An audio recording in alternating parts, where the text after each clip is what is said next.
Hola, buenas tardes, mañanas, noches, humanos, replicantes, cyborgs, lo que seáis. Yo me quedo con los humanos.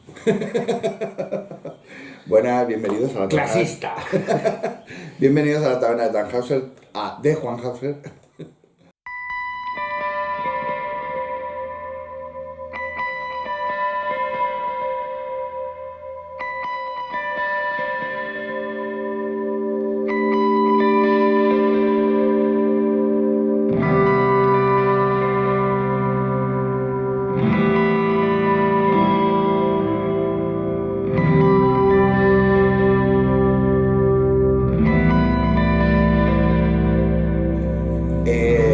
Hoy vamos a hablar de viajes en el tiempo. Viajes en el Lo mismo no hay literatura sobre No. viajes en el tiempo. Lo mismo no hay. Uf. Quiero decir, antes de empezar, nos vamos a dejar muchas cosas en el tintero, nos vamos a dejar muchas sagas en el tintero. Sí, pero porque es que hay mogollón. Ya, y porque creo que yo personalmente voy a hacer un par de referencias históricas y el resto voy a hablar de cosas que a mí me gustaron. Sí, Dentro de la igual que ciencia- yo. Dentro de la ciencia ficción, las cosas que he leído, las cosas que me han gustado y cómo están hechas. El viaje en el tiempo, ya sabemos que es... Pero vamos, que siempre, si creéis que que nos hemos dejado una película, un libro que no hemos tocado y os gusta especialmente, pues no tenéis más que dejarlo en los comentarios y tomamos nota. Lo que pasa es que esto tiene un tiempo de duración y es que hay temas que son muy extensos, por ejemplo y es que no nos da la piel. No sé, nos ponemos, hacemos una temporada entera de viajes en el tiempo. Sí, perfectamente.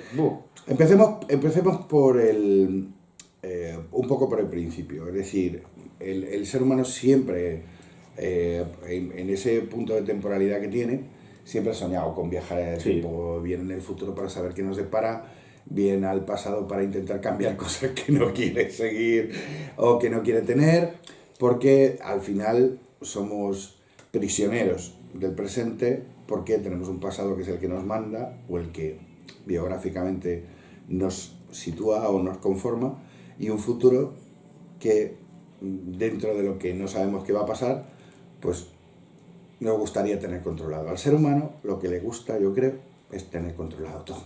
Sí. Y en ese problema de control... Una quimera, por otro lado. Una quimera, totalmente. El ser humano cuando deja de controlar cosas, aquí me va a llover, pero bueno, yo sigo pensando que cuando menos intentamos controlar nuestro entorno y nuestro alrededor, más disfrutamos de él. Voy a poner la analogía de los que vais siendo músicos, ¿no? De los que vais con un móvil a ver un concierto. Si bajáis el teléfono, veis el concierto. Si no, lo que vais a hacer es grabarlo para luego no verlo. Porque luego yo lo he hecho alguna vez, ¿eh? Me he puesto, esta canción me gustaría... Y luego no la he vuelto a ver. O sea, todos lo guardar hemos el hecho, móvil sí. y disfrutar de la vida. Hacerme caso. Yo creo que lo más sensato, sí, disfrutar el momento y disfrutar. Pero bueno, sí que es cierto que la pulsión esa de que, sobre todo, yo creo que más, al hilo de lo que dices, yo creo que es más cambiar cosas que hemos hecho en Sí, el pasado, sí. más que controlar el futuro, porque el futuro un poco como que nos da un poco más igual, está por ver, me puede ir bien, me puede ir mal, pero el pasado nos resquema. Yo creo que todo el mundo tiene cosas que... Estoy de acuerdo contigo, pero hago una acotación. El ser humano, todo lo que hace, lo hace pensando en su futuro. Sí, Es decir, sí, todo lo que haces hoy, es decir, voy a ahorrar, ¿para qué? Para comprarme un coche. ¿Cuándo? En el Sí. futuro. sí. Voy a ahorrar para comprarme una casa. ¿Cuándo? En el futuro. Tengo una novia o tengo pareja. ¿Para qué? Para casarme en el futuro, de tener hijos en el futuro. Hijos, tener una familia. Eso es. Generamos una necesidad en el futuro. En el presente no la tenemos. Casi... Ay, perdón. Casi ninguno vivimos el presente tal cual. Nos vamos al futuro porque al final es lo que vamos a vivir, ¿no? Cuando el presente, el propio nombre lo dice, es un regalo. Para mí. Hagamos historia. Hagamos historia un poquito. Empiezo por lo más antiguo. Conste que de esto no he leído nada, simplemente me he ido a la wiki, como haría cualquiera. Y a ver qué dice la wiki sobre viajes en el tiempo. Hay un libro de un sueco que se llama Johan Hermann Bessel, que está considerado como el primer libro de viajeros en el tiempo, ¿vale? Es una historia de un hada que lleva a un viajero al año 7603. ¿Por qué ese año? Ni idea. ¿Por qué va el libro? Las referencias que he leído es que literariamente, novelescamente, no tiene mucho interés, pero está considerado como la primera obra de viajes en el tiempo. Como curiosidad. Vale. Luego ya sí un poquito más serio, Goethe, en la segunda parte de Fausto, el protagonista de Fausto hace viaje en el tiempo y estamos hablando de un libro escrito, era el primero en 1781 y este estamos hablando de 1832. Estamos hablando de hace un poquito de tiempo. Y para hacer una referencia histórica a nuestro país, Enrique Gaspar y Rimbaud, que yo le conocía como escritor de zarzuelas por el tema de la música, yo no sabía que tenía un libro que no lo he leído y que me lo buscaré, que se llama Anacronopete, que está considerado también como el primer libro de viajes en el tiempo español, escrito por un madrileño que luego, pues, por desgracia, murió en Francia, o vete tú a saber por qué, tampoco me he leído la historia de este hombre. Yo solo lo conocía como escritor de zarzuelas, porque además, por si no lo sabéis, curiosamente, la zarzuela es un género musical que es exclusivamente español. Se llama el género chico porque es una ópera, al final, es un tipo de ópera, pero que no existe en ningún otro país. La zarzuela es exclusivamente nuestra. Defendamos lo nuestro. Sí. Un poco de conservadurismo. Y hasta ahí yo ya no quiero hacer más historia porque podríamos hacer... Lo que podríamos seguir, a partir de lo que has dicho, si seguimos el hilo de la historia, una novela que yo creo que todo el mundo conoce, o por lo menos todo el mundo ha oído hablar de ella, que es La máquina del tiempo, de H.G. Wells.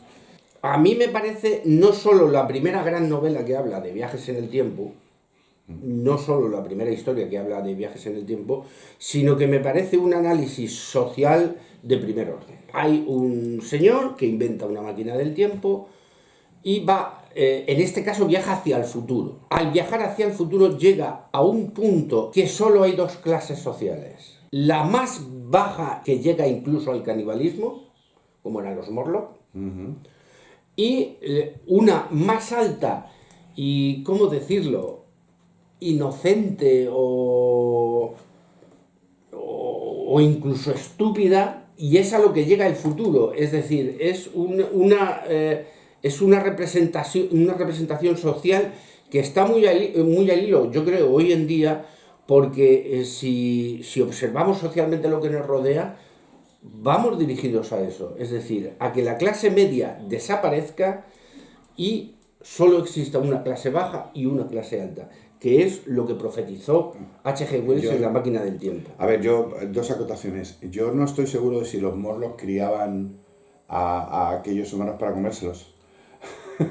Bueno, a mí era la impresión que me daba, porque esos seres, no estamos destripando nada porque a estas alturas yo creo que la habéis visto. Bueno, claro. Esos seres se levantaban, no tenían otra ocupación nada más que ser felices. Exactamente. Y se encontraban la comida puesta y todo el rollo, y de vez en cuando venían los Morlocks a ¿por qué? Al supermercado, por comida. ¿Vale? Yo siempre he entendido eso.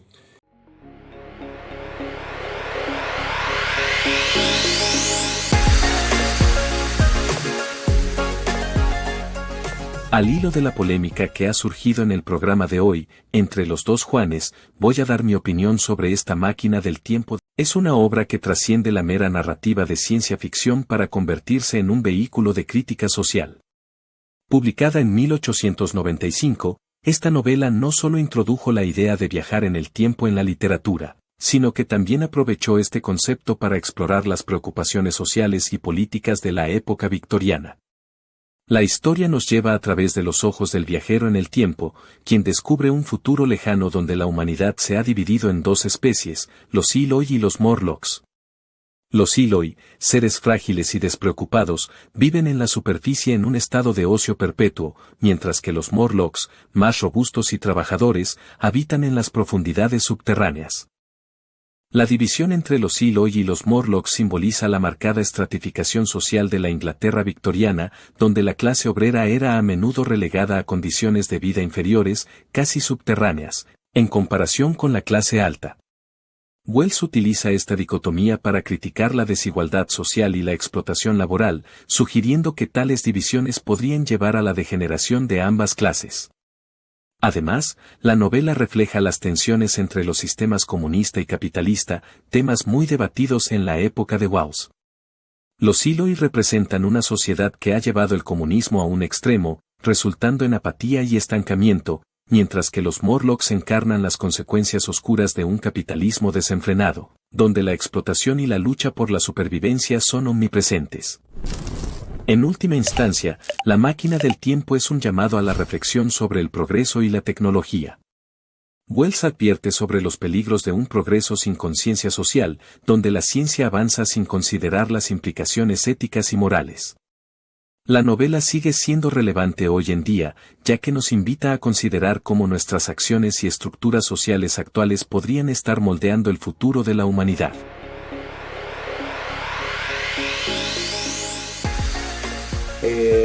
Por otro lado, esto me recuerda a un corto que tendría que buscar en algún momento, un corto que habla socialmente sobre los más y los menos.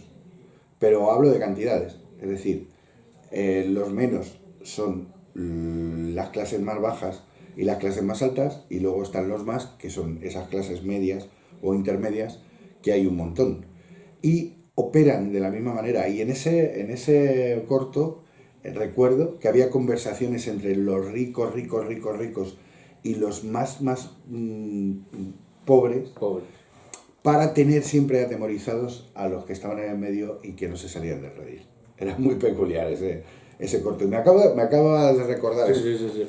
Los más y los menos. Tendría que buscarlo. Sí, bueno, pues La máquina del tiempo, desde luego, es un clásico, si lo queréis ver. Es un libro muy cortito, yo lo tengo en mi biblioteca y es un libro muy cortito.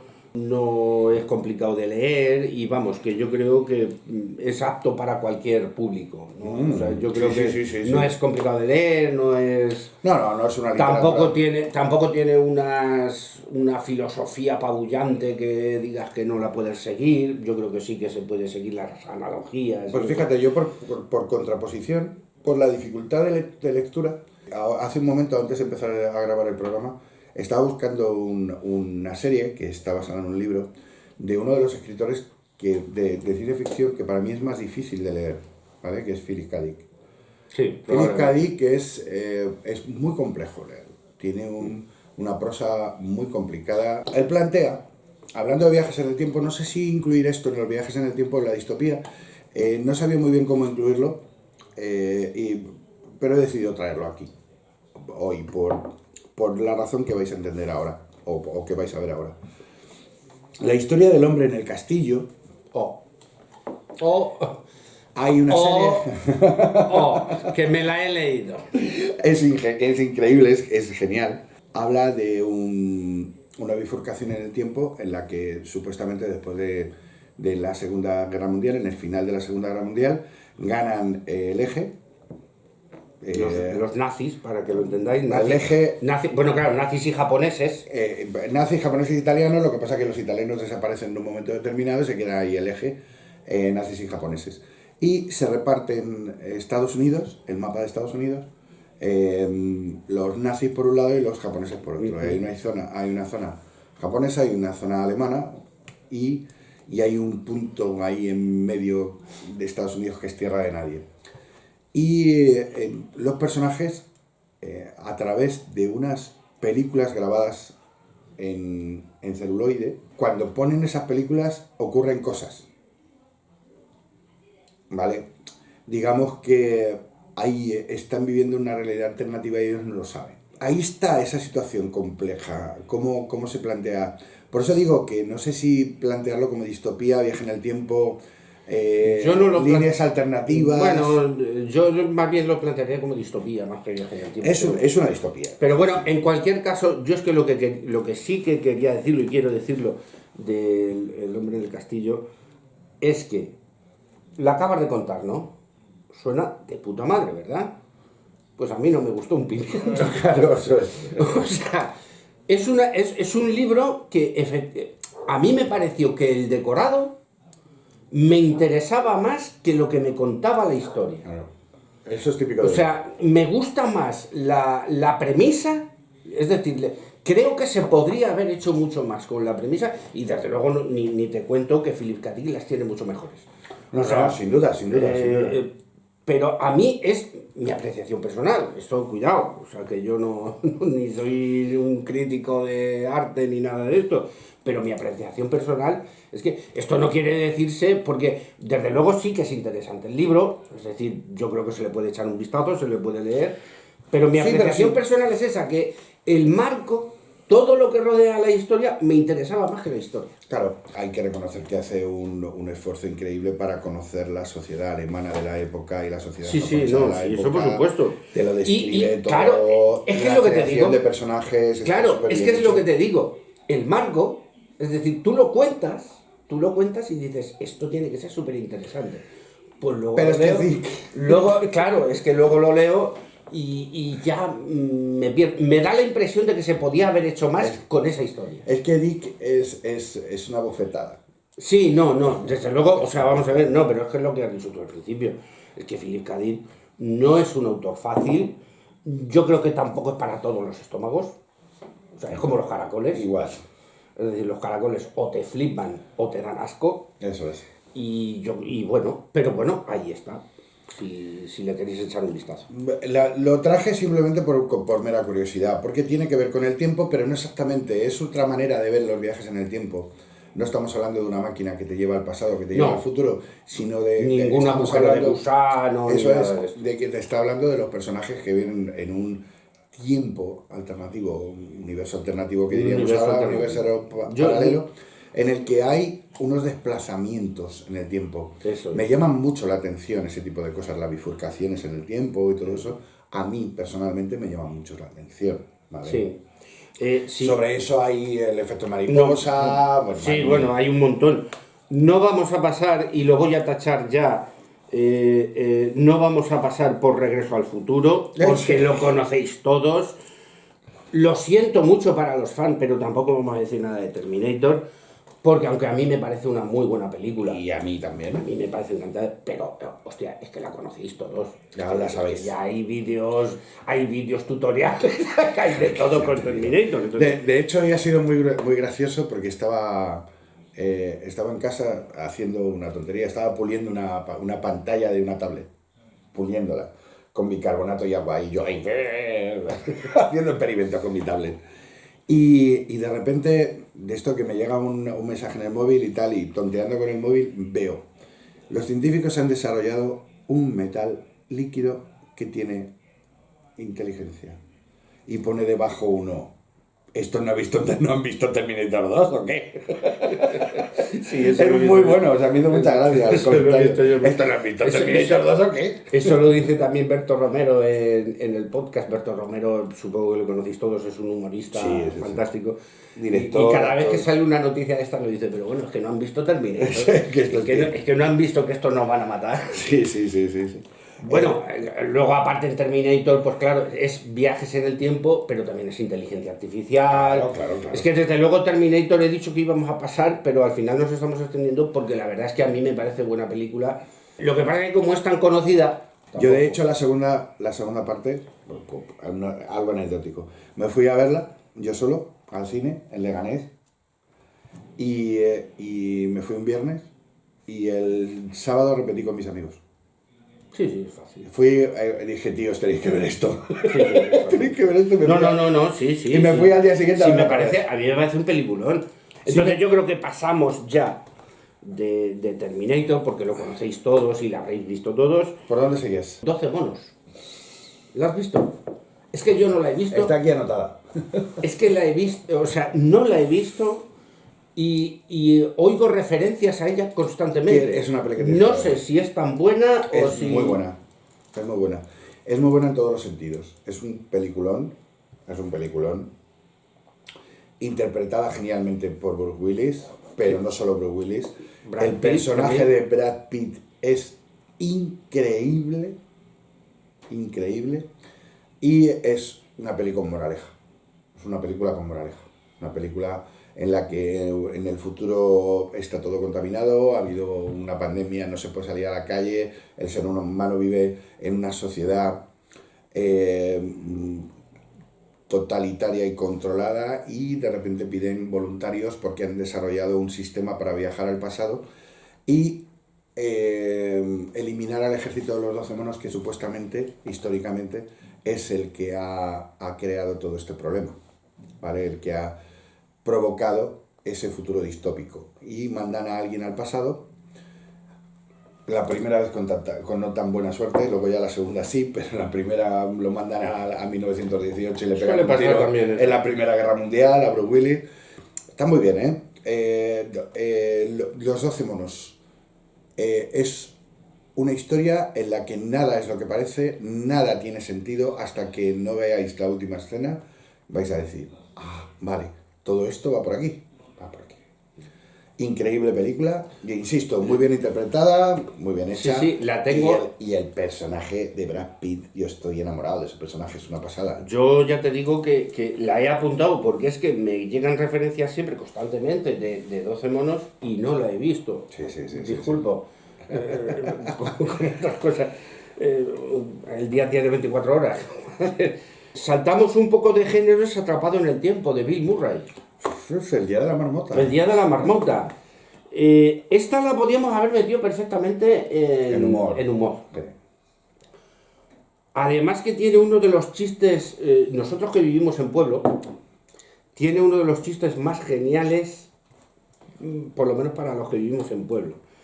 Porque, claro, para los que no los conozcáis, que yo creo que es bastante conocida, yo creo que sí que es bastante conocida, pero bueno, para los que no conozcáis la película, es un señor que es reportero de televisión, va a un pueblo a hacer un reportaje.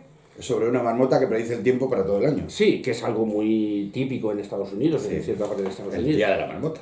El Día de la Marmota.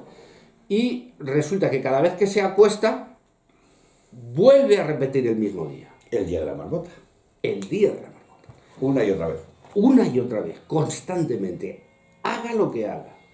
Y digo que tiene un chiste muy bueno porque cuando él se mete en un bar y habla con dos pueblerinos, dos personas oriundas del pueblo, les dice, pero vosotros sabéis lo que es levantaros todos los días de vuestra vida y vivir siempre lo mismo. Y los pueblerinos se miran como diciendo, pues sí, es nuestro día a día. O sea, me pareció un chiste, o sea, aunque solo sea por ese chiste, me parece la película genial. Yo reconozco que la vi en su momento y bueno, a mí Bill Murray me gusta, pero no es el personaje que más me gusta.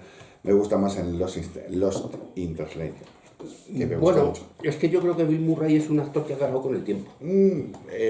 Anoche le vi porque anoche estuve viendo la última de Cazafantasmas, que tenía curiosidad por verla, y apareció Bill Murray, claro. Ahora ya es, pues eso, un crack haciendo lo que hace. Yo voy a entrar como siempre. Te toca a ti, di algo.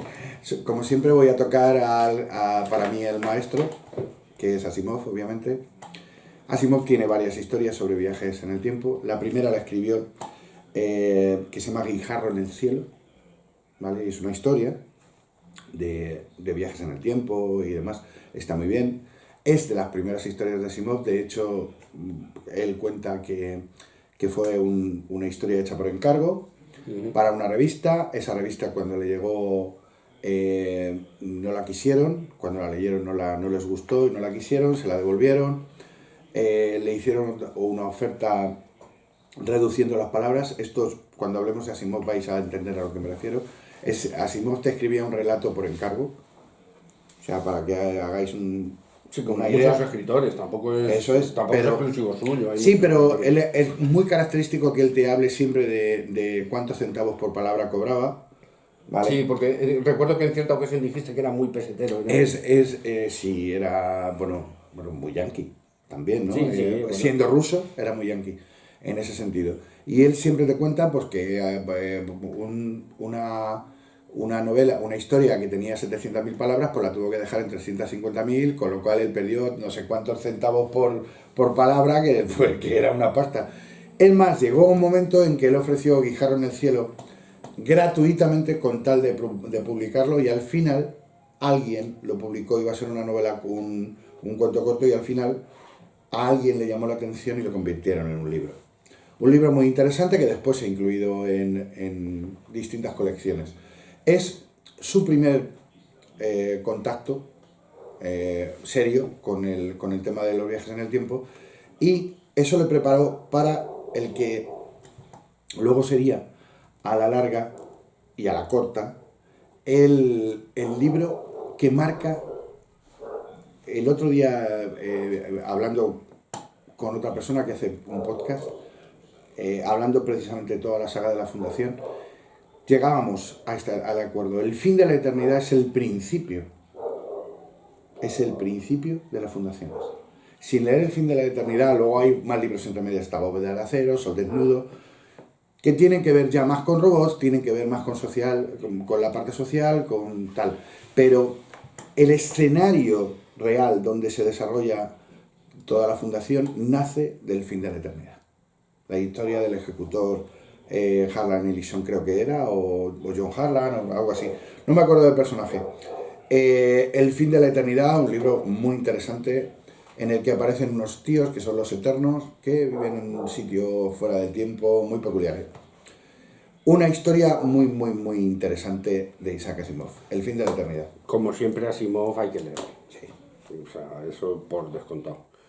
Igual que, por ejemplo, hay que ver, bueno, Interestelar es muy famosa.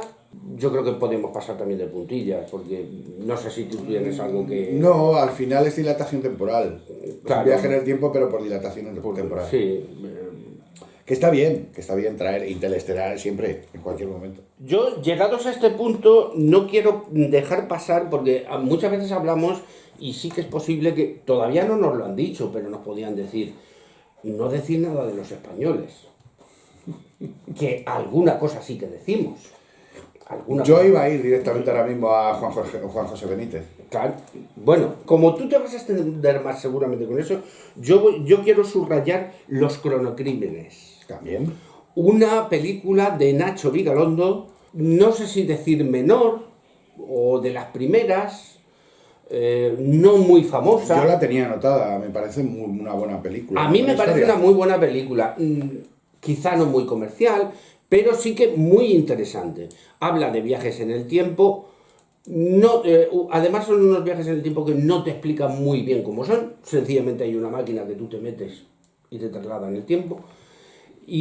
Pero cómo está hilado todo. Y a mí me gustó mucho porque yo vi una conferencia de prensa de Nacho Vigalondo explicando qué eran los cronocrímenes. Uh-huh. Y me llamó mucho la atención porque dijo, es un menage à trois. ¿Cómo que es un menage à trois? Sí, señor. Es una historia de amor entre tres. Uh-huh. Cuando veáis la película lo entenderéis. Guay. Cómo se hilvana... Yo lo había visto desde ese punto de vista. Un menage à trois con viajes en el tiempo. Con viajes en el tiempo. Pues cuando la veáis lo entenderéis. Porque efectivamente es un menage à trois. Es una historia de amor entre tres. Ligando. El actor principal es Carra Lejalde, Carra, que a mí me parece un actorazo de primer nivel. Y no te voy a decir desperdiciado, pero podía haber ido a Hollywood o podía haber hecho lo que le diera la gana. Ya, pero sabemos que Hollywood no se triunfa por tu cualidad. No, claro. Tienes que ser Javier Bardem, porque tienes que ser guaperas, tienes que ser... Sí, bueno. Porque me vais a decir que Antonio Banderas es buen actor. Bueno. O sea, que yo le quiero mucho, al malagueño. A ver, y me alegro muchísimo por todo lo que ha conseguido. Sí.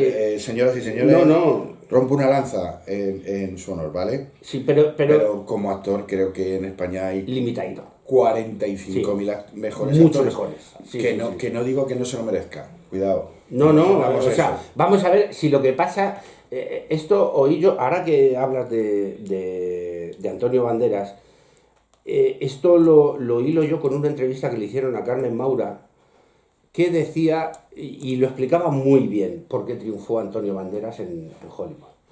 Dice, fuimos allí cuando mujeres al borde de un ataque de nervios. Entonces pues fueron a Hollywood para presentar la película y todo esto. Dice, y yo estaba allí, Carmen Maura decía esto, yo estaba allí No a disgusto, pero que Incómoda.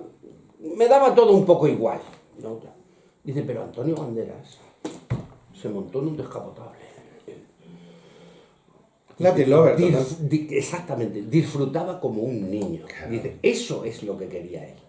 Y efectivamente es lo que quería él y es lo que consiguió, porque él enfocó su carrera hacia ese, y no le ha importado hacer de narco colombiano o de sicario. Cuidado o que de... es un tío que nos ha devuelto mucho, a España.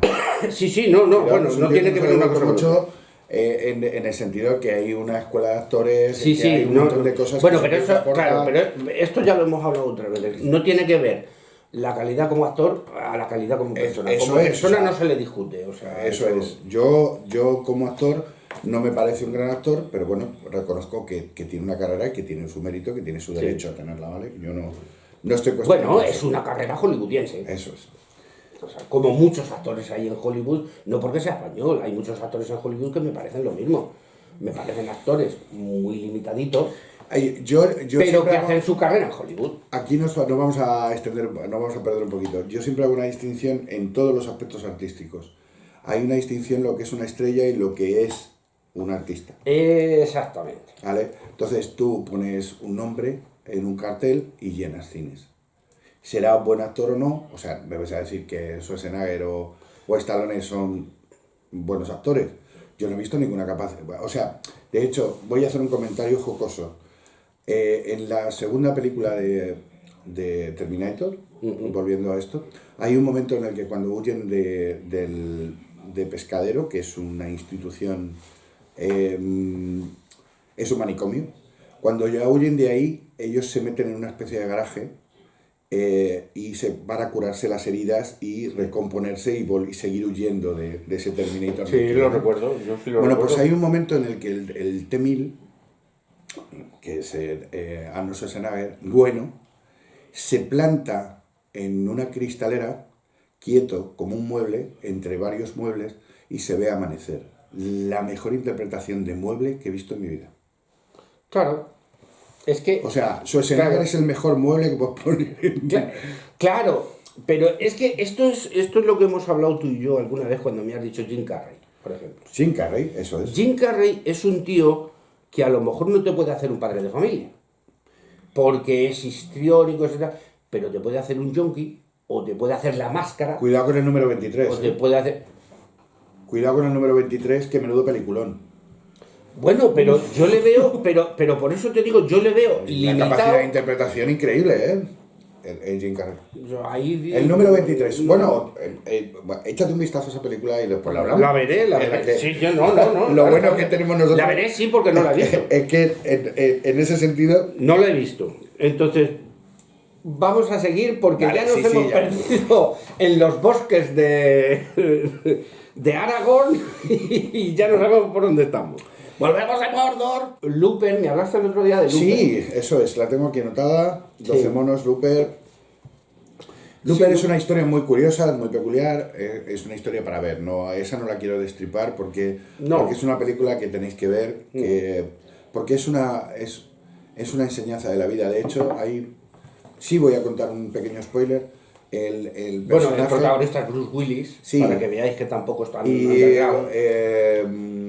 Gordon Hewitt, No, puede ser, no lo sé. De otro no lo sé. Me acuerdo de Bruce Willis. que por cierto imita a Willis de joven, increíble, porque supuestamente son los dos. Es el mismo personaje mismo de personaje. joven y de más mayor. Bueno, pues se tira toda la película, al principio el joven, aprendiendo francés, porque él cuando se retire se quiere ir a Francia. Y se tira toda la película practicando francés con todo el que puede y hablando francés con todo el que puede y estudiando francés durante todo el rato. Y cuando se encuentra con un viajero del tiempo, le dice, aprende japonés. Y dijo el otro, no. Te lo está diciendo un viajero del tiempo, tío, te está diciendo que aprendas japonés. Por algo te lo está diciendo. Claro, pues yo que tú le dabas japonés, ¿sabes? Y el tío se tira todo. El francés tiene mucha importancia en esa... Es una peli muy curiosa, muy peculiar. Tiene Sí, muy entretenida. A mí me gustó. uno de los momentos dramáticos... Sin ser una obra maestra, pero... No, no pero... lo es. Pero me gustó, me gustó. Tiene momentos dramáticos que a mí todavía me siguen poniendo los pelos como escarpias. Digámosle que le quieren sacar la información a un tío y traen un médico y le van cortando secciones de su cuerpo y esas secciones van desapareciendo en su yo futuro. Y van dando y va perdiendo trozos de su cuerpo, sí, que se les están cortando su yo del pasado y su yo del futuro los va perdiendo por el camino. ¿Vale? Interesante película. Looper. Sí.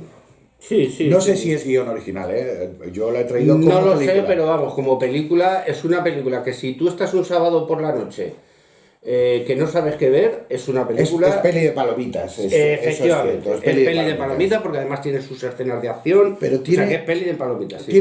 Tiene muchos momentos reflexivos sobre el mundo de la droga, sobre quién te puede sacar del mundo de la droga. Hay una frase muy bonita de Bruce Willis hacia su amor futuro, que por cierto es japonés. Claro. No destripen. De japonés. Hay un momento en el que él conoce a la persona con la que después quiere envejecer y dice, no es que la ame, es que ella me salvó, ¿vale? Todos hemos tenido a alguien así en nuestra vida en algún momento que nos ha salvado, entonces de una manera o de otra es un agradecimiento a esa película que alguien haga referencia a esas personas que aparecen en nuestra vida de vez en cuando y nos salvan de una manera o de otra de lo que estamos haciendo. Y se quedan, por lo menos, en nuestra memoria. Ahí está. Yo quiero seguir con Juan José Benítez, persona, persona a la que conocí hace muchísimo tiempo viendo unos programas del doctor Jiménez del Oso. Sí. Por hacer un poquito de historia, es periodista y junto con el doctor Jiménez del Oso hicieron un programa sobre enigmas, que es un programa muy antiguo que lo podéis encontrar en como el de Iker Jiménez. Pero de verdad. Pero en serio. Iba a decirte, pero yo diría que bastante más serio. Pero en serio, porque es que el doctor Jiménez del Oso era un escéptico. Efectivamente, sí. Era un escéptico. Era una persona que decía, a ver, aquí está pasando algo raro. Y el tío llevaba el método científico por delante. Exactamente. ¿Vale? Que le llamaba muchísimo la atención, como yo o como tú puedes tener. Yo recuerdo una entrevista que le hicieron a Jiménez del Oso que le dijeron, y decía... A mí me llega alguien y me dice que hay un fenómeno paranormal y yo lo primero que hago es no creerme. Exacto, voy a comprobarlo. Y voy a comprobarlo. Dice, decía, el 80-85% se puede demostrar científicamente y luego lo que nos interesa a nosotros, ese 10-15% que no se puede demostrar y qué es lo que nos interesa a nosotros. Hay que tener en cuenta que el doctor Jiménez del Oso era psiquiatra. Sí, claro. Entonces estamos hablando de una persona que... En su con una carrera, o sea, no era un descerebrado, o sea, no. Estamos hablando de una persona que tenía conocimientos en esa dispersión mental que puede tener el ser humano cuando llega a esos lugares, ¿no? Aquí tengo un par de libros que no me he leído todavía. ¿Del doctor Jiménez del Oso? Sí, mira. Hostia, tío, eres un crack. Qué bueno. Qué bueno, extraterrestres en la Biblia, vale. Pues de eso precisamente íbamos a hablar. Juan José Benítez era su colaborador, empezó colaborando con él. Juan José Benítez es periodista, es un tío que le llama mucho la atención todo este tema. Tuvo mucho éxito con... Ahí estamos. Caballo de Troya. Caballo de Troya, que es una saga. Yo os aconsejaría que leeríais el primer libro y a partir de ahí pues que tomaréis decisiones sobre los demás. Intenté leer el tercero, pero tuve un problema. Cuando una persona sabe tanto de la época, porque vamos a hablar un poco del Caballo de Troya, es la historia de un tío que retrocede con un bastón, que es un bastón ultra tecnológico, que le permite viajar en el tiempo y va a Palestina en el año 30, es decir, 3 años antes de que supuestamente maten a Jesucristo. Y se mete en el entorno de Jesucristo y cuenta un poco lo que estaba pasando. Pero es un tío que se ha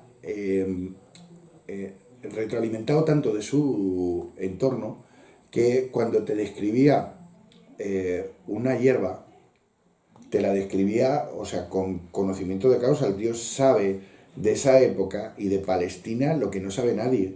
Y cuando tú ves un texto que tiene 60 o 90 palabras y todo lo demás son asteriscos, todo el resto de la página son asteriscos, la hierba no sé qué, hierba que crecía en Palestina en tal época. La sandalia no sé cuántos, la sandalia de no sé cuántos se hacía del material de cáñamo de no sé qué, de no sé cuántos. Todas las referencias, todos esos asteriscos, los puedo entender en una página, en una segunda página, en un glosario al final del libro. Pero es que todas las páginas eran así. 90 palabras de texto, Sí, y el resto era Me estás hablando de que literariamente hablando era... imposible de leerlo. Imposible de leerlo porque es que te está dando un montón de información, cosa que, por ejemplo, Tolkien resolvió muy sencillo. Es decir, hay un montón de animales en submundos, Bueno, y él hizo un libro aparte que se llama El Bestiario de Tolkien, sí, bueno, donde te explica dónde están todos los... yo me he leído, por ejemplo, las aventuras de Arturo Gordon Pym, de Poe, Sí, que pasa un poco eso. Por lo menos en ese libro te es un poco necesario porque te va diciendo, es un viaje fantástico. ya. Es un viaje fantástico, ¿vale? De Arthur Gordon Pym, pero resulta que todos los sitios fantásticos por donde pasa tienen su sitio real en la Tierra. Entonces, claro, por ejemplo, te decía, me fui al planeta Furquis Pusquis y vi las plantas de no sé qué. Y entonces te ponía el asterisco y te decía, estas plantas se encuentran en Nueva Zelanda, en no sé dónde. Y seguía. Y es cierto que es una lectura, lo que hemos hablado antes, desde luego, como mínimo es una lectura difícil. Claro, eso Es voy. una lectura difícil.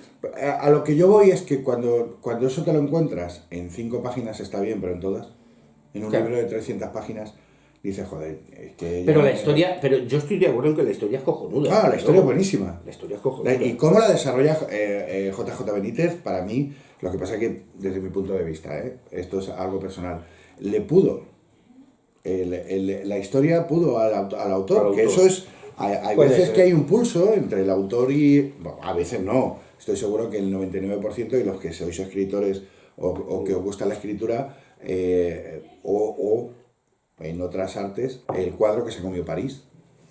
O sea, llega un momento que el cuadro de París se comió a París entero, se lo comió porque lo absorbió toda la esencia de París. Pues un poco así, llega un momento que somos prisioneros de nuestra obra. Sí. Voy a poner otro ejemplo. Uno de los hermanos Cano es muy famoso por haber hecho la ópera Hijos de la Luna, que fue una canción de Mecano, que fue famosa, y el tío se ha arruinado haciendo la ópera de Hijo de la Luna, porque quería hacer esa ópera como fuera, porque está obsesionado con esa melodía. ¿Vale? Esa obsesión, esa pulsión al final es parte del artista, Sí, del creativo, ¿no?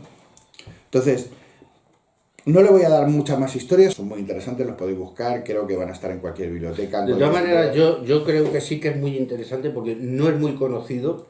Hay una película Sí, creo recordar que hubo algo No, así. hay una película anterior, además es muy antigua. Voy a hacer algo que antes fuera de cámara he dicho que no iba a hacer, y lo voy a hacer a la primera. Dije que no iba a usar el teléfono. Tengo un gato en una caja llamado Missy. Es como un rompecabezas, tengo que descubrir a dónde irá. La curiosidad mató al gato, pero este sigue aquí. A medida que abro la caja, las posibilidades crecen. Me siento como un mago sacando conejos de mi sombrero, pero este felino me hace sentir como si estuviera paranoico. Como veo que los Juanes se olvidan de 2 películas fundamentales si hablamos del concepto tiempo, te las voy a traer yo. Quiero hablar de La Llegada e Interestelar. 2 obras en las que el tiempo es el protagonista. En el vasto universo del cine de ciencia ficción, pocas películas han explorado el concepto del tiempo con tanta profundidad y originalidad como La Llegada e Interestelar. Ambas películas utilizan el tiempo no solo como un elemento de sus tramas, sino como un vehículo para profundizar en la condición humana, la comunicación y la conexión emocional. La Llegada, de Denis Villeneuve, se centra en la lingüista Louise Banks, quien es reclutada para comunicarse con una raza extraterrestre conocida como los septápodos. A medida que Louis aprende su lenguaje, que se basa en un concepto de tiempo no lineal, comienza a experimentar su propia vida de manera circular. El lenguaje de los septápodos le permite recordar eventos futuros, lo que desdibuja la línea entre el pasado, el presente y el futuro. Esta concepción del tiempo circular es fundamental para la resolución del conflicto central de la película. Louis utiliza su conocimiento del futuro para tomar decisiones en el presente, lo que sugiere que el tiempo, tal como lo percibimos, es una construcción limitada por nuestro lenguaje y comprensión. Por otro lado, Interestelar, dirigida por Christopher Nolan, aborda el tiempo desde la perspectiva de la relatividad general de Einstein. La película sigue a Cooper y su equipo en su búsqueda de un nuevo hogar para la humanidad. En su viaje, se encuentran con planetas donde el tiempo transcurre de manera diferente, debido a la influencia gravitatoria de un agujero negro cercano. La dilatación del tiempo se convierte en un punto crítico en Interestelar, especialmente cuando una hora en un planeta equivale a 7 años en la Tierra. Este fenómeno tiene un impacto emocional devastador en Cooper, ya que su ausencia se extiende por décadas en la vida de sus hijos. La película culmina con Cooper interactuando con su hija a través de un tesseracto, una representación de 4 dimensiones del espacio-tiempo, lo que le permite comunicarse a través del tiempo y el espacio. Ambas películas presentan el tiempo como un elemento maleable, pero lo hacen de maneras distintas. Mientras que La llegada juega con la idea de un tiempo circular y predestinado, Interestelar se enfoca en la relatividad del tiempo y su impacto emocional.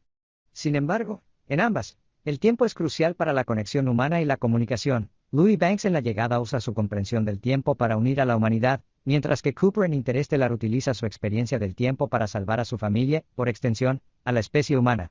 Son ejemplos sobresalientes de cómo el cine puede utilizar conceptos científicos complejos para contar historias profundamente humanas. A través de sus narrativas entrelazadas con el tiempo, estas películas nos invitan a reflexionar sobre nuestra percepción de la realidad y la importancia de nuestras conexiones con los demás, independientemente de las barreras del tiempo y el espacio.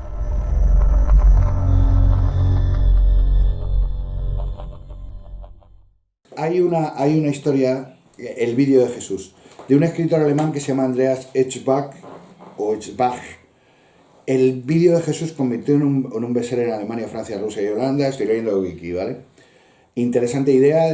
En el interior de la tumba, en el siglo I en Jerusalén, un equipo de arqueólogos realiza un hallazgo fascinante. Las instrucciones de un modelo de cámara que uno se ha puesto a la venta. En el siglo I. Y se encuentran las instrucciones de una cámara de vídeo. Se llama el vídeo de Jesús. Y es una historia antigua, interesante. Por eso digo que no es el primero que se mete en esta harina, JJ. No. Yo sí había no oído es el hablar primero, de... pero sí que Hombre, obtuvo cierta repercusión, JJ Benítez. Es que le echó huevos. A ver, ahora a los chavales de 20 años seguramente que no les suene de nada. No. Pero yo me acuerdo cuando yo era joven, que en su día sí que tuvo repercusión. Era un tío que, como dices tú, salía en televisión, salía en programas. Es que en ese momento histórico en el que escribe el libro, hoy día no es que te puedas meter con la iglesia. Es que tampoco pasa nada, entre comillas. Estamos un poquito más... Pero cuando escribió el primer libro, a la Iglesia Católica no le sentó nada bien. No. Que escribiera un libro así, que dijera, no, Jesucristo en una máquina del tiempo era un extraterrestre, tal y cual, porque él tiene varias novelas después en las que habla de Micael, habla de los ángeles, habla de todo el coro del cielo y todo el rollo, y los tilda de extraterrestres. Él tiene muy relacionado el rollo de los extraterrestres y la religión. Simplemente como literatura yo creo que merece la pena. Claro, eso es. Porque tuvo cierta repercusión que yo te podía Tenemos decir... apuntada la siguiente, la misma, Déjà Vu. Sí, señor, Déjà Vu. La película de Denzel Washington, que me la he visto hace poco. Déjà Vu no es esa, Déjà Vu tiene un poco como Minority Report. Sí, tienen un poquito de su unión, porque no es exactamente viajes en el tiempo, sino que es poder ver el futuro. Es decir, tú no viajas al futuro, sino que lo ves. Pero es una historia de amor preciosa, tío. Es increíble, y Denzel Washington es un puñetero crack. En esa película yo dije, madre mía, qué bueno. Que sí. Con Val Kilmer, si mal no... creo que sí. El agente del FBI creo que es Val Kilmer. Val Kilmer cuando ya parecía una muñeca. Cuando parecía su madre. Sí. Cuando ya fue la señora Kilmer. ¿Cómo desmejoran? Como dicen las madres estas ya de muchos años. ¿Cómo desmejoran? Sí. Yo además había visto El Santo un par de semanas antes, porque es una peli de Val Kilmer que me encanta. Sí. Había visto El Santo y después le veo en Déjà Vu. Me llamó la atención. Otra historia que tiene que ver, por eso digo que no vamos a hablar de viajes en el tiempo tal como... Bueno, estas no eran viajes en el tiempo tal como eso. Déjà Vu no es ni más ni menos que hay una máquina que ve el futuro. Ya está. Eso igual que esto ya lo he vivido. Exactamente. Igual que en Minority Report. Es Eso decir, es, hay un- una máquina o En- una tecnología que permite ver el futuro. En Minority Report son tres hermanos que tienen la cualidad de ver en el futuro, ayudados también por una cierta tecnología, pero ellos tienen esa cualidad, ese poder psíquico de ver en el futuro. Los precog, Precons. o precog, Precog, precognitivos, algo así. Sí. los precog. Hay una serie también muy interesante sobre Minority Report. La siguiente historia que yo quería traer es una peli que a mí me pareció cachonda, donde menos también una historia de amor muy bonita y muy peculiar por lo que plantea, que es Next.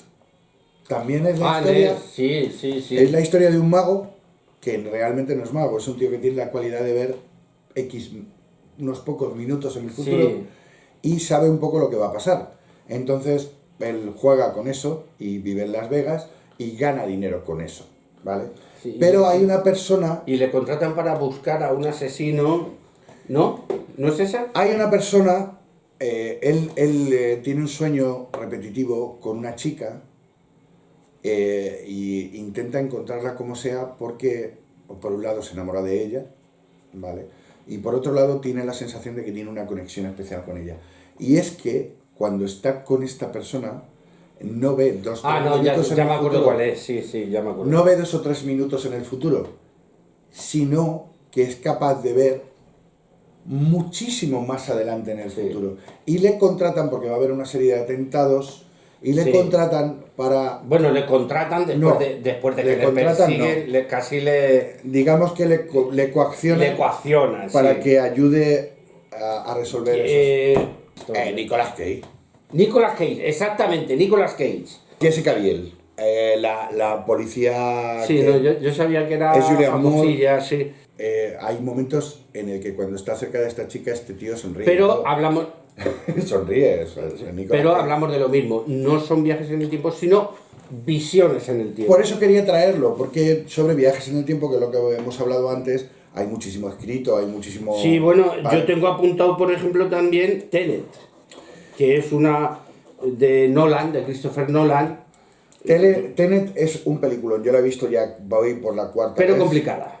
pero es que es muy difícil explicar eso Complicada. en Ya que estamos hablando de literatura difícil, esto es cine difícil. del complicado, el de Nolan. Exactamente. O sea, Nolan no te va a hacer una película. Bueno, Interestelar ya tenía su dificultad y Tenet tiene su dificultad. Es decir, tienes que estar muy atento a la pantalla, tienes que involucrarte mucho en la película. No es una película ligera. Ligera No, claro que no, Ligera claro que no. Es con un final espectacular, con Sí, un sí. desarrollo Ah, no, eso increíble. sí. Lo que tiene Christopher Nolan, que yo creo que por eso tiene tanto éxito, es que te hace películas desde el punto de vista de la historia complicadas, pero hollywoodienses en cuanto a lo espectacular. Es decir, te hace unas escenas súper espectaculares. Tenet, por ejemplo, tiene unas escenas de persecuciones con los coches súper espectaculares. Hablamos de Tenet y no hemos explicado qué es lo que significa Tenet. Tenet es invertirle el tiempo a un objeto. Es decir, este objeto viaja hacia adelante en el tiempo, pero con un tipo de radiación yo puedo conseguir que este objeto ya no, su entropía no sea positiva sino negativa. Negativa. Es decir, que este objeto viaje hacia atrás. Con lo cual, lo que ha pasado que yo lo he cogido y lo he movido, para este objeto pasaría al revés. Es decir, cuando yo hago así, el libro llegaría a mi mano, porque él está viajando en el tiempo del revés. Imaginaros eso con balas, con coches, con el aire, con personas. el agua, con personas. Sí, De hecho, hay una pelea en la que parte del equipo está en una dirección y otra parte del equipo está en la otra, y tienen que cruzarse y ver lo que está pasando uno con otro, ¿no? Ya Muy no- peculiar Tenet. Sí, no, ya hemos dicho que es difícil. Lo bueno que tiene Nolan es eso, que si no consigues comprender del todo la historia, siempre te puedes quedar con las escenas de acción. Es increíble. Que yo creo que es el gran mérito de Nolan, que te puede mezclar historias interesantes con escenas. Hay una escena en la que supuestamente tienen que hablar con un traficante de armas hindú Sí. en Bombay. Por cierto, está, ¿cómo se llama este actor? El de Soy un vampiro y brillo. Bueno, da igual. Las Sabemos de quién hablamos. Sí, es que... Bueno, pues este tío... Se le han preguntado a uno que los nombres precisamente no. Bueno, pues este tío hace también un papel muy bueno, muy interesante y tal y cual. Y llega un momento que le dice, hay que entrar en uno de los sitios más difíciles de entrar en la India. Y dice el tío, catapultas. ¿Cómo? Un Banshee. ¿Cómo que un Banshee? Que nos tiramos para arriba con una catapulta. Y van los tíos, se cogen 2 tirachinas y se tiran para arriba. ¡Qué miedo! Vamos, yo veo la catapulta ya... Sí.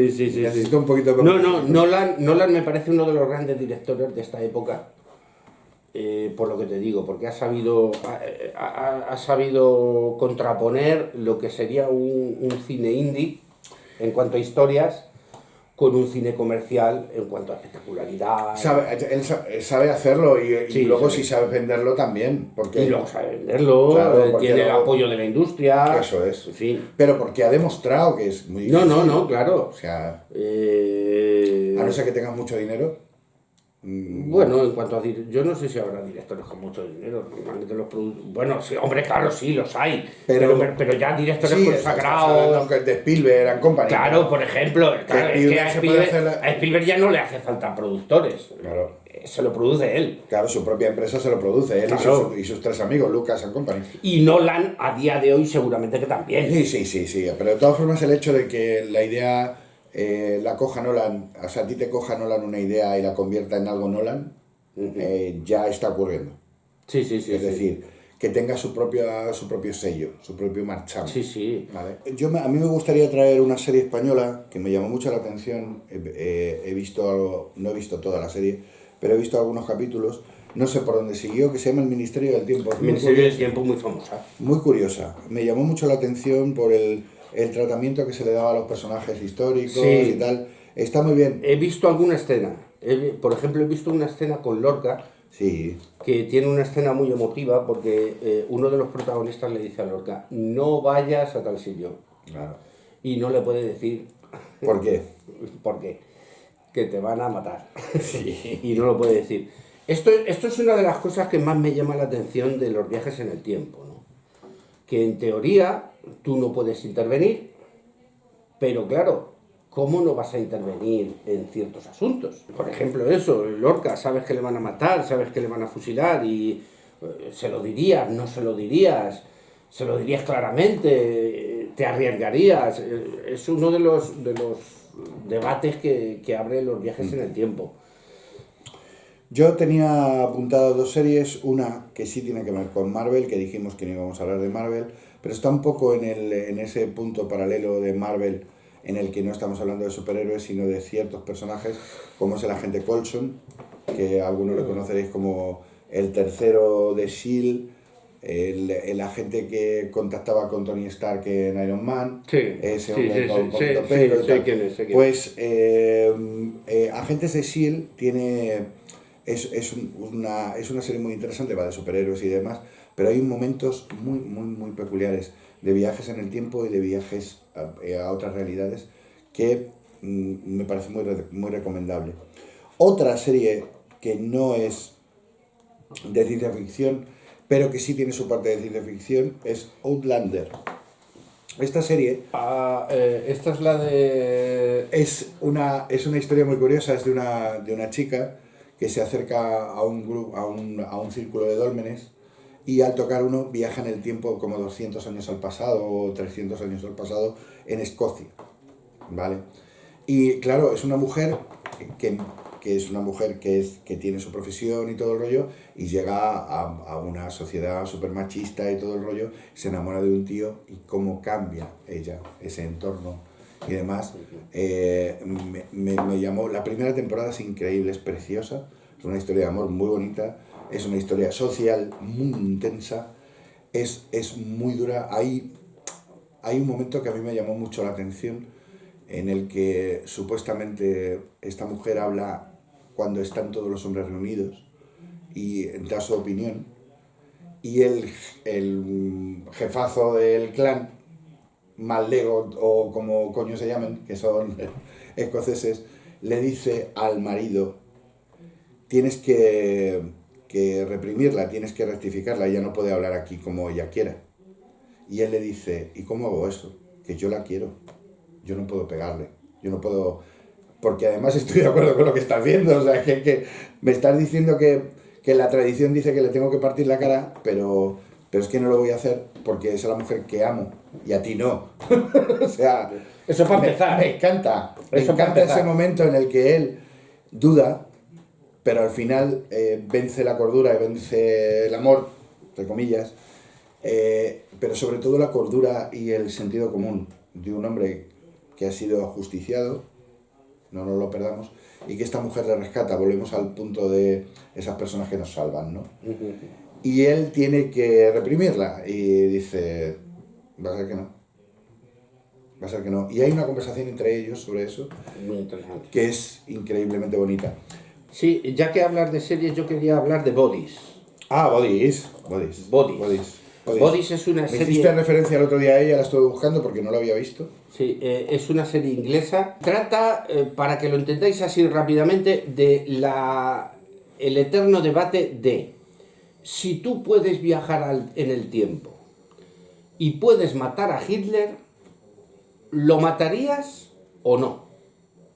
Es decir, tú te encuentras con Hitler de niño, ¿lo matarías sabiendo lo que va a hacer después o le darías una oportunidad? El hombre en el castillo. Básicamente es esto. Es decir, básicamente es esto. Luego por supuesto, construye mucho más, hay mucha más historia y tal, pero básicamente es esto. Y hombre, me parece que como debate es fenómeno, porque es un debate, yo creo, no resuelto. Porque unos te van a decir que sí. Sí, unos te bueno, van a es decir la que hay paradoja que de la abuela. matarle y muerto el perro se acabó la rabia, y otros te van a decir, no, es un niño, hay que darle una oportunidad. Bueno, pues Es un poco de lo que va Looper. sí, claro. Es un poco de lo que va Looper. Es decir, ese futuro que tenemos es porque ese niño que tiene ese poder Exactamente. Sí. ha sido maltratado y se está vengando. Va a quemar el pueblo. Lo decías tú hace no mucho. Sí. O sea, si un pueblo no le da cariño a sus niños, ese niño cuando sea adulto va a quemar el pueblo. Va a quemar Pues un el poco pueblo. es eso, Sí. ¿vale? Haciendo referencia también a Looper, que ya habíamos hablado de ella. Sí, A mí- bueno, es que en general los viajes en el tiempo tratan un poco... Lo que decíamos al principio. El mensaje principal suele ser ese, es decir, ¿qué cambiarías de tu vida? Eso ¿O qué cambiarías en la sociedad? ¿O qué cambiarías en tu entorno? En general, los viajes en el tiempo, lo que pasa es que luego hay muchas más ramificaciones. muchas Yo os más dejo la cosas. reflexión, como siempre. Al final lo que somos hoy es el conjunto de cosas que hemos vivido. Sí. Todos nos arrepentimos de haber hecho cosas. Puedo asegurar que yo de muchas. No de una o de dos. De muchas, pero de muchas. Porque yo soy Sí, muy pero de meter el cuerpo lo que y pasa es después que- meterle la cabeza. Claro, lo que pasa es que ese es el debate. Si tú... Que se lo digan a mi tablet. Pero ese es el debate precisamente. Si tú no te hubieras equivocado todas esas veces, no sería quien eres. Exacto, eso es. Al Entonces, final, pues ese es el debate. lo que Y te ese yo creo conforma- que es el debate de los viajes en el tiempo. Tengo dos series que me llamaron mucho la atención. Una para mí es una serie de culto, que es Fringe. Fringe en castellano, Sí. escrito. Fringe, la historia va sobre universos alternativos y sobre el amor de un padre y un hijo y demás. Y habla de esos universos alternativos, pero hay una raza que es al final la que está controlando todo, que son los observadores, ¿vale? Esos observadores están ahí controlando de que el tiempo llegue hasta donde tiene que llegar y que pase lo que tiene que pasar para que ellos vivan. Y en la quinta temporada de Fringe ahí ya hay una guerra abierta con esos observadores, ¿vale? Pero durante esas 4 temporadas podéis disfrutar de una interpretación fantástica de un tal John Noble, que para mí, luego como actor lo he visto en algunas películas, no parece un gran actor, pero el personaje que hace en Fringe es tremendamente bueno. O sea, yo estoy enamorado de ese científico loco, que yo creo que después fue un poco Ricky Morty, un poquito viene por ahí. Es ese científico loco que tiene esos momentos fantásticos y esos momentos en los que se derrumba y se hace añicos y se vuelve a reconstruir. Me parece una serie muy buena. Hay otra que no sé si describir como viajes en el tiempo, pero es muy curiosa, es una serie noruega que se llama Katla, que no sabría muy bien cómo clasificarla, pero Bueno, la traigo aquí para que le claro, echéis... es que me estás diciendo y me estoy acordando de una que no tenía punta. A mí me pasa Puede eso. ser Dark. Sí, Dark Dark es... es que es muy curiosa, es que esa me parece muy curiosa porque el viaje en el tiempo se produce a través de una cueva. Una cueva. Es decir, se meten en una cueva y esa cueva tiene unos pasajes, se supone, antidiluvianos, se supone, y desde ahí viajan a través del tiempo. Es que es lo que hemos dicho antes, es que claro, dices una y a mí me sale otra, es que hay un montón. Dark, hoy día está considerada, y es una serie relativamente joven, Sí. hoy día está considerada como una serie de culto, ¿vale? Dark. Yo no lo iba a traer porque me parecía demasiado evidente. Dark es una historia de viajes en el tiempo muy fuerte, muy buena y muy bien interpretada y sobre todo muy bien construida. A mí me gustó muchísimo. Hay otra serie, que me acaba de pasar lo mismo a mí, que me la ha traído, que es Windward Pines, que es una historia muy curiosa también de dos agentes del FBI que van a investigar un suceso, tienen un accidente de coche y de repente él se despierta en un sitio rarísimo en donde nada es lo que parece y no sabe lo que ha pasado. Y es que realmente está 500 años en el futuro. Sí. ¿Vale? Le han La he dormido oído y le han también. despertado 500 años en el futuro en un sitio que está cerrado. ¿Vale? En una población cerrada en la que todo está observado y todo el rollo. Windward Pine está muy, muy, muy bien. Y quería terminar con lo que para mí es la obra maestra de los viajes en el tiempo, y si la veis o la habéis visto vais a entender por qué de lo que estoy hablando. Predestination. Es increíble, es una historia alucinante sobre viajes en el tiempo, ¿eh? No es una historia con mucha ciencia, no es... Pero lo que plantea... Soft. Aparentemente. Lo que plantea es muy hard. Es muy, muy, muy hard. Puede ser. Vale. Predestinación. Yo, a ver, nos dejamos 50 millones de cosas en el tintero. Puh. Eh, Es que claro. Me quedo con esto. Predestination es la historia de un viajero en el tiempo que tiene que ir a hacer algo y se encuentra con otro personaje que ha viajado en el tiempo también con él y no sabe muy bien quién es. Sorprendente el final. Sorprendente el final, pero sorprendente desde la mitad de la película porque estás viendo venir por dónde va a ir y te estalla la cabeza. Tú dices,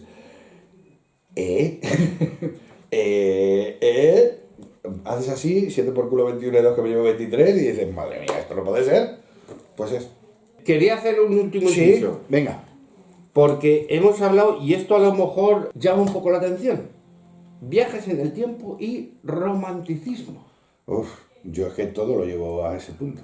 Bueno, pero esto es romántico desde el punto de vista romántico del amor. Amor en Aruba. Amor. Peggy Sue se casó. Oh, pero por favor. A ver, sustituyamos.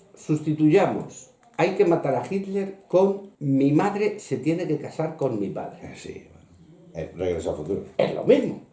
Es exactamente lo mismo. Sí, sí, algo tiene Es que decir, esto es un chaval que viaja al pasado, conoce a su madre y la tiene que convencer de que no se case con su padre porque su padre le va a dar muy, muy mala vida. Pero resulta que esta chica, claro, ella sabe que le va, ya llega un punto que ella sabe que le va a dar muy mala vida. La va a pegar, la va a maltratar, tal. Pero en ese momento está enamorada de él. Claro. Entonces, Peggy Sue se casó. Porque me parece un poco atípico. Es decir, es ciencia ficción, viajes en el tiempo, pero desde un punto de vista romántico. Romántico del amor. O sea. Yo al final me hago siempre la siguiente reflexión. Cuando alguna vez debatimos sobre los viajes en el tiempo y todo esto, cuando tú haces una cosa, cuando haces algo, hay que tener en cuenta que no tienes más información que la que tienes en ese momento. Claro. Y estás en la situación en la que estás en ese momento. Entonces, ¿qué ocurre? Que a mí me gustaría volver a tener 18, pero con lo que sé con 58. Claro, y a mí. Señores, o sea, con lo cual, y en la última reflexión que yo hago sobre los viajes en el tiempo, para mí personalmente, Sí, ya es, terminamos con esto. si hubiera viajes en el tiempo, ya hacía tiempo que lo sabríamos. Sí.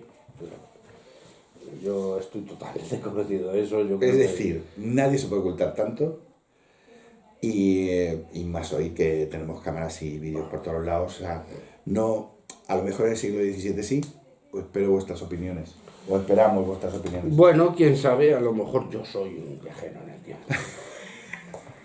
Me encanta. Que pues nada, pues rematamos esto. Nada, nos vemos en próximos programas en la Taberna de Tafos. En la taberna de Tannhäuser. Adiós, humanos. Gracias por acompañarnos en la taberna de Tannhäuser. Espero que hayas disfrutado este viaje tanto como nosotros. Si te ha gustado lo que has visto u oído, y quieres seguir explorando los vastos universos de la ciencia ficción, te invito a darle me gusta al video y suscribirte al canal. Tu apoyo es crucial para continuar nuestra aventura. No dudes en dejar tus comentarios y compartir tus pensamientos. Y recuerda activar la campana de notificaciones para ser el primero en descubrir los nuevos mundos que exploraremos juntos.